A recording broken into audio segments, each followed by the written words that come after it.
van a ver, seguramente ya lo saben, pero vale la pena de cualquier manera recordarlo y mostrarlo, que no obstante la situación internacional, la debilidad de nuestros socios comerciales, la economía no va nada mal. Y finalmente, algunos comentarios que tienen relación con la inversión extranjera, que explican por qué en este medio, incluso con las dificultades que estamos teniendo en algunas zonas del país por la seguridad, sigue habiendo un flujo de inversión tan fuerte para México. Y tiene que ver con una situación geográfica de costo de energía estratégica muy favorable para México, que le da un elemento de competitividad importante. Pues con eso empiezo. No sé dónde tengo que apuntar esto. ¿No se ve nada? El que no ve nada soy yo. Ah, y aquí lo tengo. Es demasiado moderno esto. Bueno, hablando de Europa, tenemos una interacción entre distintos riesgos y se alimentan a sí mismos recíprocamente. Como sabemos, estamos ante una situación de riesgo financiero, un riesgo bancario en varios de los países europeos por la cantidad de deuda soberana que se calificó como AAA y que está resultando muy difícil de refinanciar y en algunos casos incluso de servir, como en Grecia. Ese riesgo bancario pues alimenta el riesgo soberano alimenta el riesgo bancario alimenta el riesgo soberano y se están alimentando mutuamente. Y los dos están creando un riesgo macroeconómico que está llevando a esas economías a tener una actividad cada vez más débil, contracciones en algunos casos y desempleos en cantidades importantes, en porcentajes muy preocupantes. Esto, para una economía del tamaño de la europea, pues significa una preocupación de nivel mundial que conforme esta economía se vaya acercando, y es muy probable que así suceda, una recesión, pues evidentemente va a provocar oleajes hacia el resto del mundo, hacia Asia, hacia América del Norte y, por supuesto, también hacia la economía mexicana. Las autoridades monetarias, financieras, políticas europeas han sido insuficientes en sus medidas, han sido tardías, han sido parciales, han sido dubitativas, han creado una gran volatilidad en los mercados y no se acaban de poner de acuerdo sobre cómo resolver el problema, y por actuar de esa forma han hecho que el problema en realidad sea todavía más grande de lo que pudo haber sido si se hubiera actuado con suficiencia, con oportunidad, con determinación. Pero no está hecho el sistema europeo para que puedan actuar de esa manera. Hay que pensar en espejos de estas situaciones. Por ejemplo, el caso de México, cuando en nuestra crisis del 95 se actuó con oportunidad, se actuó con amplitud, con suficiencia, bueno, más que suficiencia, con muchísimo más de lo que era necesario, y una de las consecuencias fue que la recuperación de México fue muy rápida. Otro espejo paralelo es lo que sucedió con la economía argentina, que tuvo un tratamiento muy parecido al que está teniendo Europa con las consecuencias que conocemos. Bueno, pues esto además se combina con un abultamiento de vencimientos muy grande a mediados del año próximo. En junio del año entrante vamos a tener un mes crítico que pues viene siendo un mes que todo el mundo va a estar observando a ver si se va a lograr la revolvencia y el financiamiento que es necesario para el papel bancario principalmente. Finalmente, tanto Basilea como el Banco de Inglaterra ahora se les ocurrió que en medio de esta crisis bancaria, de esta contracción del crédito, van a requerir más capital de los bancos, más capital del que se acostumbraba a pedir, en cantidades verdaderamente exorbitantes que efectivamente de llevarse a cabo y pues van a provocar una contracción del crédito adicional. Bueno, Trichet, poco antes de salir, empezó a tomar algunas de las medidas que hacían falta. Lamentablemente, aunque en su momento se vieron muy bien, no han resultado suficientes, pero empezó a tomar medidas parecidas a las que ha tomado el Banco Central de los Estados Unidos. El FED ha sido bastante heterodoxo, ha comprado deuda comercial, ha comprado deuda hipotecaria, ha refinanciado vencimientos de papel bancario, ha hecho una cantidad de cosas que los bancos centrales, ortodoxamente hablando, jamás se hubieran atrevido a hacer, y menos el FED. Sin embargo, pues echó la casa por la ventana a Bernanke con tal de evitar una crisis en el sistema de pago y una paralización de la economía de los Estados Unidos, con consecuencias incluso para el resto del mundo. El Banco Central Europeo, yo diría con mucho valor de Trichet, finalmente se animó a tomar algunas medidas de esta naturaleza, pero que también fueron tardías y que no han resultado ser suficientes para paliar el problema. Tengo las láminas en inglés, y si alguien quiere que se las traduzco con mucho gusto, pero lo importante son las gráficas. Ahora van a ver, por ejemplo, en la primera sección, que es en las condiciones de la economía internacional, vemos cómo se está comportando los países emergentes. Los países emergentes es la raya azul, los países industrializados es la gráfica verde, y el promedio es el que está en medio. Ven ustedes cómo los países emergentes en producción industrial pues ininterrumpidamente van creciendo y han superado la crisis, y cómo los países industriales todavía no llegan al máximo nivel que habían tenido previo a la crisis. Lo mismo pasa con las predicciones de crecimiento para la zona euro, cada vez más pesimistas, más negativas.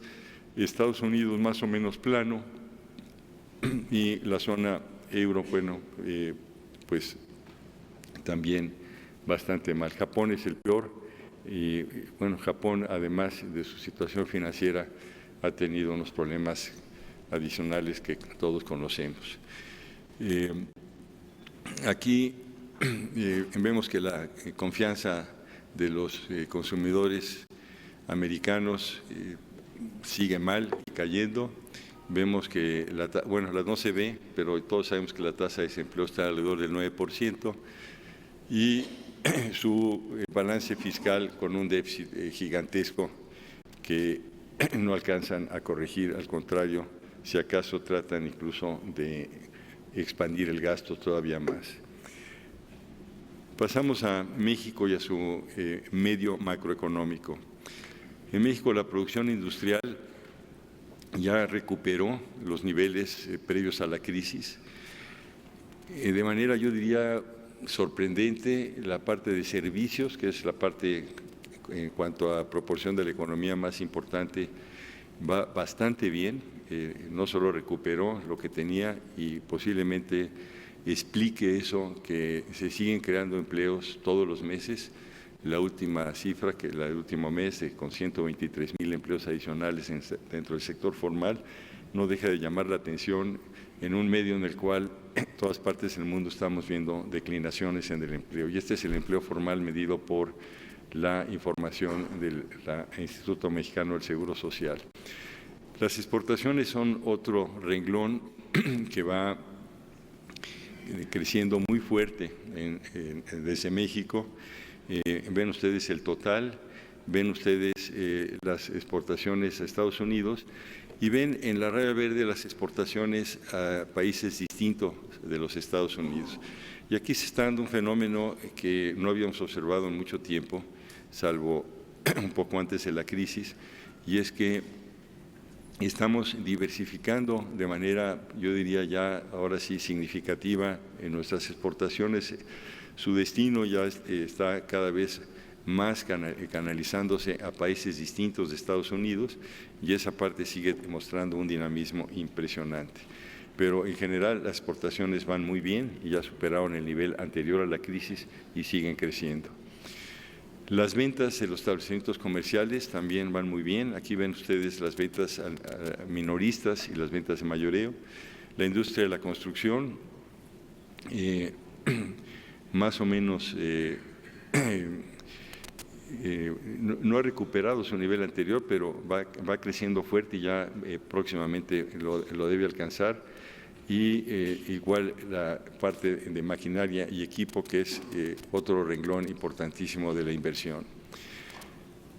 Aquí tenemos a los asegurados en el Instituto Mexicano del Seguro Social, como los veamos, ajustados estacionalmente o no, con un crecimiento fuerte y sostenido y con una recuperación amplia en comparación con el nivel que tenían antes de la crisis.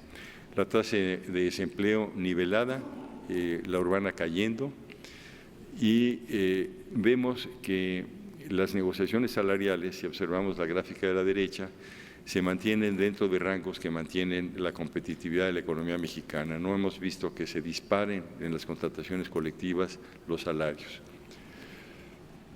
La inflación sigue siendo baja. No me voy a detener aquí. Yo creo que estas son las estadísticas que con las que todos estamos mejor familiarizados. Nuestras comparaciones con otros países son muy favorables. El tipo de cambio está sirviendo de variable de ajuste, es un fuelle sensacional. Está reflejando la falta de reformas que tiene la economía mexicana en parte, pero también la debilidad de la economía internacional. Es una correlación perfecta si se fijan en las estadísticas diarias cuando se da una noticia negativa de la economía mundial o de la economía de Estados Unidos o de ambas, automáticamente se debilita el tipo de cambio mexicano. Cuando hay una noticia buena, automáticamente se fortalece. El promedio de noticias últimamente ha sido negativo y eso ha llevado el tipo de cambio a debilitarse. Hoy debe andar como por 13.50, 13.60 y es reflejo justamente de ese fenómeno internacional. Pese a eso, porque la flexibilidad del tipo de cambio impide que se den las corridas especulativas que se daban en otras ocasiones con otro arreglo institucional, la cantidad de recursos, el flujo de inversiones financieras hacia México, pues es notable, pero también refleja en esta gráfica cómo el gobierno ha venido privilegiando las colocaciones de mayor plazo por encima de las de corto plazo, que son las de CETES. Cada vez más tenemos colocaciones a plazos largos y eso le da más fortaleza, más estabilidad a la situación financiera de la economía mexicana. Paso de estos comentarios sobre la situación macro a algunos aspectos de la competitividad de la economía mexicana que quizás conozcamos la mayor parte de nosotros, pero que algunos no dejan de ser sorprendentes. Tenemos una buena ubicación geográfica para efectos de nuestras exportaciones, tenemos un buen tamaño de mercado, tenemos una apertura que pocas economías tienen, tenemos buenas instituciones, tenemos una infraestructura competitiva, tenemos una mano de obra calificada y tenemos un medio macroeconómico, financiero, monetario estable. Vamos a ver cada uno de estos renglones. Hemos ido mejorando en los índices de competitividad. Aquí nuestra mejora fue la mayor, superada solo por Filipinas. Eso no es una jerarquización, es el cambio. Aquí nos mostramos en comparación con otros países y vemos cómo están peor que nosotros Turquía, Filipinas y Argentina, y como otros países, Brasil está casi empatado con nosotros, pero los demás todavía nos llevan mucha ventaja, con Singapur en el primer lugar. En cuanto a tamaño de mercado, estamos muy arriba, somos una economía grande, tenemos una cantidad importante de tratados de libre comercio con 43 países, tenemos muchos clústeres. Por ejemplo, Querétaro. Querétaro es un lugar no solo de industria aeroespacial, de aeronáutica, sino también de muchas fábricas de bienes de consumo duradero para el hogar, refrigeradores, estufas, dedicados de una manera muy importante a la exportación. En Toluca tenemos varias plantas automotrices importantes, cerveceras. En Saltillo la parte automotriz es muy fuerte, también en Hermosillo, en Monterrey, bueno, en Monterrey hay una gran variedad de industrias, en Puebla, industria automotriz con Volkswagen. Estos clústeres van creando mano de obra calificada, mano de obra que se capacita en el trabajo y mano de obra que se vuelve atractiva para otras empresas. Y eso, conforme estos clústeres y la diversificación de los mismos se va formando, pues se convierte en un elemento atractivo para la inversión de mexicanos y para la inversión extranjera. Y no se diga los que están relacionados con turismo en un país con los atractivos que tiene México, especialmente ya que está toda la familia Hernández de manera muy destacada en Yucatán. Bueno, estos indicadores son muy interesantes. Se ha venido haciendo un esfuerzo de manera muy enfática y muy puntual desde el gobierno del presidente Fox y del presidente Calderón en disminuir el número de trámites.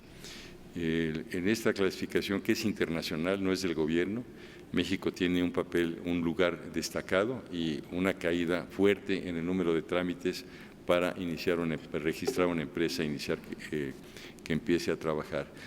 El número de días es todavía más significativo, hemos pasado de prácticamente 2 meses a solo 9 días y también la jerarquización internacional que tenemos allí nos da una comparación bastante ventajosa. En América Latina somos el país con el menor número de días junto con Panamá para iniciar un negocio.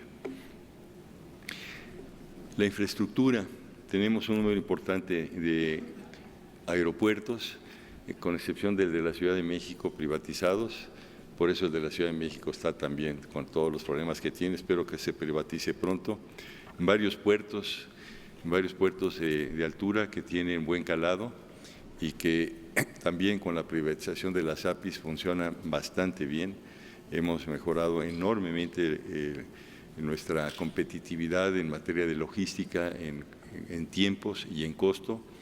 Y la ubicación geográfica de México antes no era una ventaja con los problemas logísticos que tenía el país y esto se ha mejorado de una manera verdaderamente notable. Estos puertos se van a seguir desarrollándose, van a seguir creciendo, hay planes de infraestructura todavía adicionales para mejorarlos. Tenemos ferrocarriles que fueron privatizados, ahí con algunos problemas de interconexión parecidos a los que tenemos en la industria de telecomunicaciones, pero a pesar de eso, a pesar de las dificultades que se tienen para hacer transferencias a costos razonables entre las distintas líneas ferroviarias, pues están funcionando en comparación con los costos que tenían, las ineficiencias, los robos, la lentitud, la impredecibilidad de la entrega de la mercancía que existía cuando los ferrocarriles eran parte del gobierno, pues de una manera notablemente mejor y eso también ha contribuido a la competitividad de México. Las carreteras también están mejorando y la infraestructura como destino de inversión ha pasado de apenas el 3% del producto a el 5% ya con este gobierno durante los años recientes, de manera que el énfasis que se está dando a este aspecto tan importante es todavía mayor.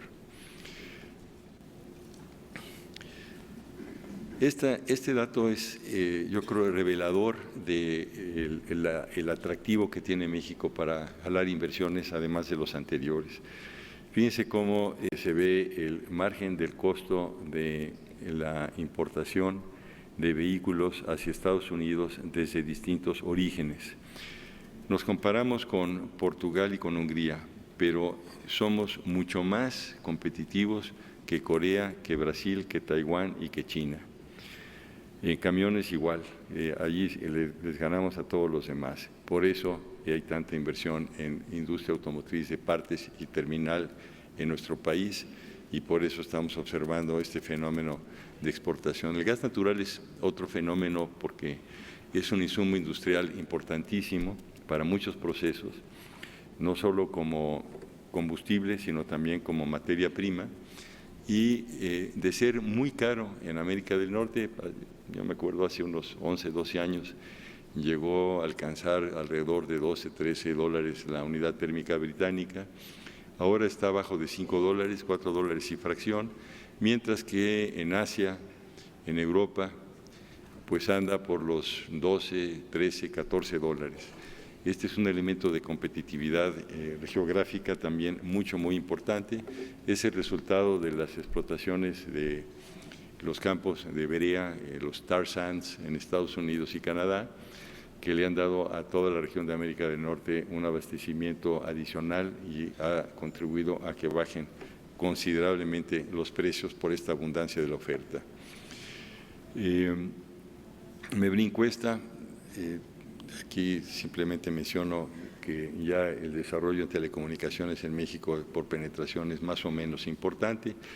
Otras ventajas nuestras es que tenemos 112 millones de personas con un promedio de edad bastante joven y que vamos a tener cada vez más durante los próximos años, gracias a la estructura de la pirámide demográfica, pues un bono adicional, porque poco a poco va bajando la tasa de dependencia, o sea, la relación de gente de mayor edad y de niños en comparación con la población económicamente activa va bajando y en 1930 va a tener el nivel más bajo.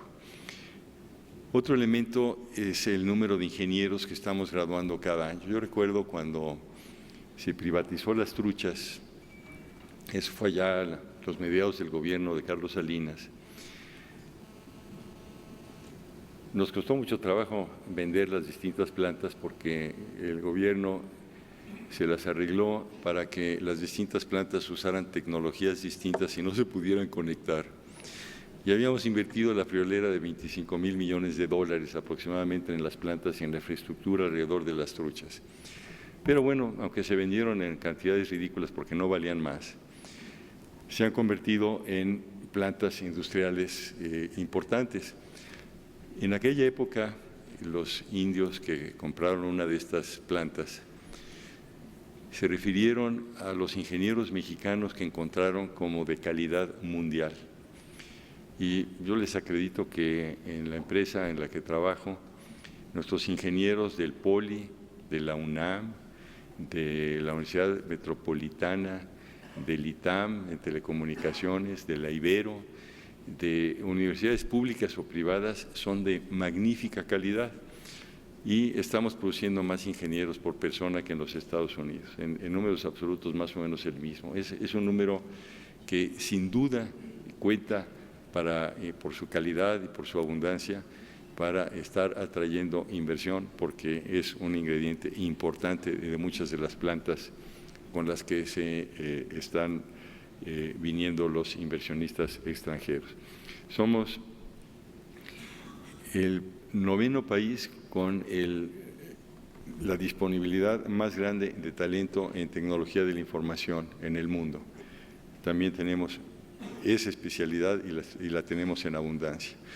Hemos mantenido muy bajos, ya lo había mencionado, los costos de compensación de mano de obra. Esta es la estadística en manufacturas. Salvo Filipinas, pues estamos abajo de todos esos países y los movimientos de tipo de cambio de algunos de ellos, por ejemplo de Brasil, pues los están encareciendo todavía más. Argentina pues se ha devaluado mucho, pero de todas maneras ahí nadie quiere invertir. La tasa de homicidios es muy baja, claro que en distintas partes del país es diferente y es muy diferente la percepción de riesgo, pero es interesante ver que estamos en promedio muy abajo y depende, como decía, de las zonas. La zona de la península de Yucatán, particularmente del estado de Yucatán, es de las más bajas del mundo, abajo, por ejemplo, de Canadá. Y dentro de esa variación, pues hay de todo, pero claramente no ha sido suficiente esa percepción para inhibir la inversión extranjera. En el medio macroeconómico estamos mejor que muchos países. En el tipo de cambio somos muy competitivos, ahí lo pueden ver ustedes en la línea que tiene los triangulitos, la línea roja es la línea de México. La competitividad medida por la participación nuestra en las importaciones de Estados Unidos, que venía cayendo, ya se estabilizó, también China dejó de crecer. Aquí lo vemos sin importaciones de petróleo en los Estados Unidos, el porcentaje es todavía mayor. Y finalmente nuestra participación en las importaciones automotrices de Estados Unidos, que es impresionante y que es un reflejo de todo lo que acabo de decir. Me ha venido parpadeando como loco el relojito y ya llegó al 0 y yo también ya acabé la conferencia. Muchas gracias.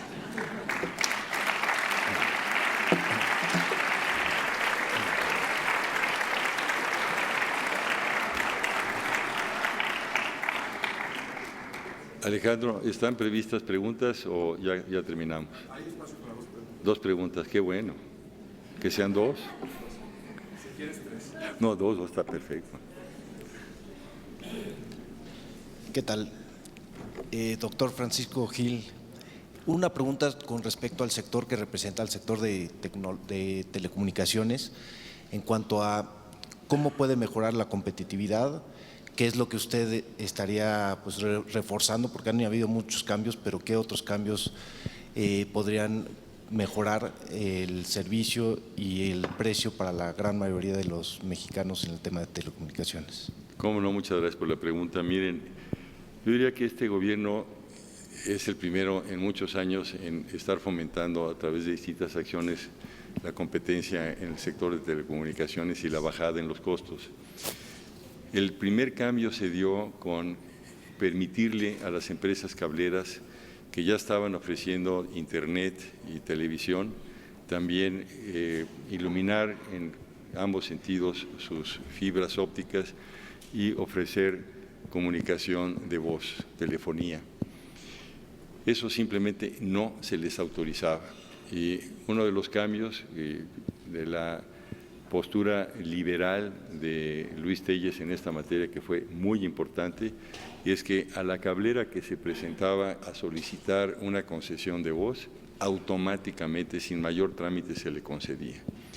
Eso permitió que rápidamente las cableras empezaran a bajar los precios, a ganar el mercado y también a poder competir mejor que Telmex, porque están ofreciendo la combinación de los tres servicios cuando Telmex no puede combinarlos con televisión. Eso ha dado, por supuesto, lugar a muchas quejas por parte de Telmex, pero su título le prohíbe la televisión. Ahí tiene un elemento de competitividad importante y es un cambio, sin duda, muy significativo. Otro, finalmente se licitaron frecuencias. Algunos de nosotros estábamos verdaderamente ahorcados. Hoy ustedes, si tienen un teléfono nuestro de 3G en la zona metropolitana y en algunas otras partes, pueden recibir datos, pueden acceder a Internet, cosa que no sucede con algunas otras empresas. Así que, bueno, gracias por la pregunta porque me permitió este comercial. Y por el lado de los costos de transporte de la señal, donde pagamos 75 centavos por minuto contra entre 18 y 22 centavos a las empresas cableras donde hay competencia, que le pagamos a Telmex, o sea, una relación casi de 4 veces más. El gobierno licitó fibra de la Comisión Federal de Electricidad y nos asociamos allí las cableras de Televisa, Megacable y nosotros, para tener algo que yo creo que empieza a funcionar a finales de año, a principios del año entrante, y que va a permitir mucha mayor velocidad de Internet, más competitiva, con mejor acceso geográfico y ciertamente menores costos para los que estamos operando ese espinazo de fibra óptica. Hubo otro cambio, yo diría criticable, lamentable, que fue tumbar las tarifas de interconexión entre fijo y móvil. Les voy a platicar la relación que tiene, por ejemplo, las tarifas de Brasil con las nuestras. Brasil acaba de bajarlas de 4.20 centavos por minuto a 3.20. 3.20 parece que es una reducción de 4.20 a 3.20, pues muy fuerte. Se compara con 39 centavos en México, una reducción de 95 a 39, y si calculamos el efecto equivalente, porque es ahora por segundo, en realidad son 22 centavos en nuestro caso. O sea, 8 veces más la tarifa más baja nuestra en comparación con la tarifa más baja de Brasil.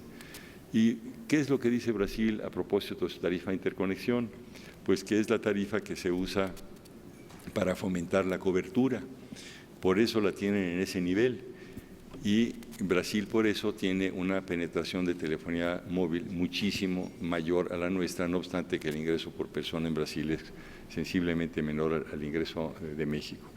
Yo creo que ahí las autoridades debieron haber tomado en cuenta los aspectos de cobertura y que las telefónicas tenemos un porcentaje muy elevado de personas de bajos ingresos que solo reciben y no hacen llamadas.